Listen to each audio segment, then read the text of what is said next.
My journey with Once Upon a Time began a few years ago in August, here on this couch. It was hot, and I was miserable. At that point in time, I was recovering from a serious injury. This injury had obliterated my chosen career and required years of therapy and a lot of hard work to get me to where I am now. That evening was particularly tragic because I'd used up the last decent piece of fiction ever. I'd used it all up. There was no fiction left on the entire internet to provide me some solace. So with nothing left to lose, I clicked on a Netflix recommendation, one that had been there for years. Once. When Regina said, "I will destroy all your happiness if it is the last thing I do," I couldn't believe it. I thought, someone made this just for me. When Rumple blew up a fairy, I fell in love with Once. Strangely enough, Rumple became a role model for me. Anti-hero, villain, bad guy or not, he became a role model. He's a character with a disability. He knows his strengths. He uses them to get what he needs done, and he never gives up. Even better, somebody looks past his centuries of dark baggage and finds him worthy of love. Weakness doesn't have to mean unlovable. Now, I'm no Rumple apologist. I don't excuse his dark deeds, but where do you draw the line between a desperate pragmatist and a Machiavellian? I wonder what Rush would say. As I continued watching Once, my own creativity bubbled up to the surface. I started thinking more about what I could be doing, even stuck on the couch as I was, and a lot less about, the I can't list of despair.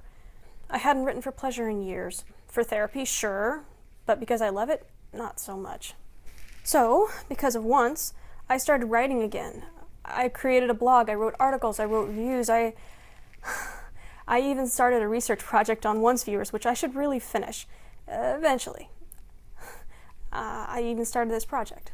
While I was recovering, friends, clinicians, lots of folks took care of me. And so I made thank you gifts for them. And I realized that I wanted to do the same for Once. From the outset, I decided that even though those I had in mind will probably never see this video, let alone receive their pieces, this was worth doing anyway. This is the kind of thing that you do because you love it and because it matters.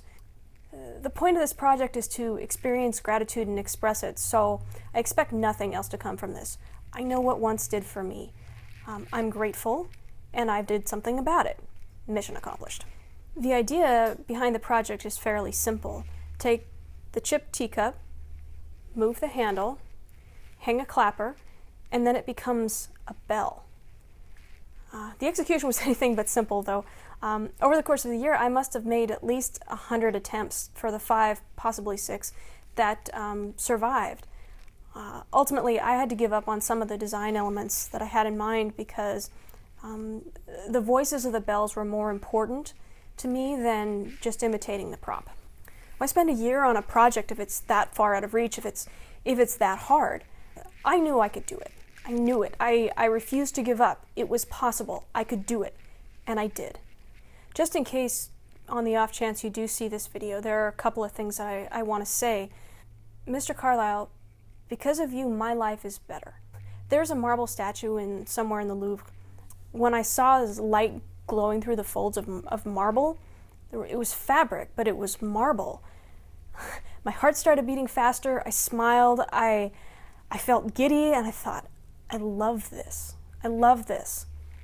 I get that same feeling when I'm watching your work. I mean, those are moments of self-discovery, of figuring out what's important. I see you doing what you love, pursuing your dreams, and I think, I can do the same. I decided to start trying again because of you. I kept trying. Mr. Robin, when I need courage, I think of Belle. How often have I used do the brave thing just for living? I imagine Belle telling me to do the brave thing. I use it for meetings, for teaching, for crossing the street, because let's face it, that can be scary as a disabled person. That can be a tough thing. In fact, I used it to get me to Steveston.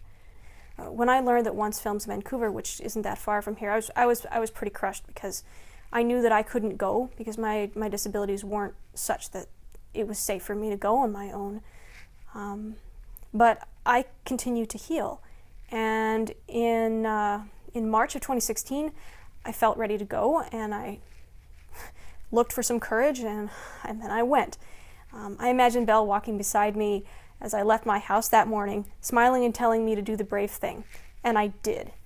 And my trip went so well that I've been back twice since then.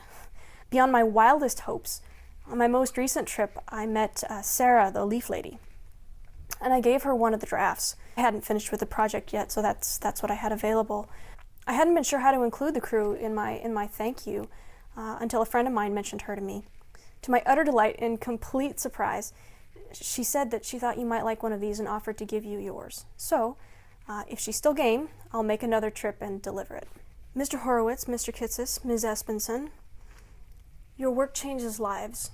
Once is not just a television show, and my story's not unique. Because of Once, I have friends all over the world. You gave me hope when I'd run out. Skin Deep made me believe that even altered by injury, I might still find someone. Once inspired a wellspring of productivity, of creativity, reminding me about parts of myself that I had forgotten about, that I'd left for dead. If you do want your bells, let me know.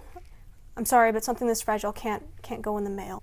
If you follow me on Twitter, you can PM me, private message, or comment on my blog. I just need some assurance that I'm making arrangements with you and not some random person off the internet. You know, we can figure it out. Anyway, thank you, Once Upon a Time. You mean the world to me, and you gave me back my creative voice. Imperfect it may be, but it's mine, and I can hear it again. Thank you, Once.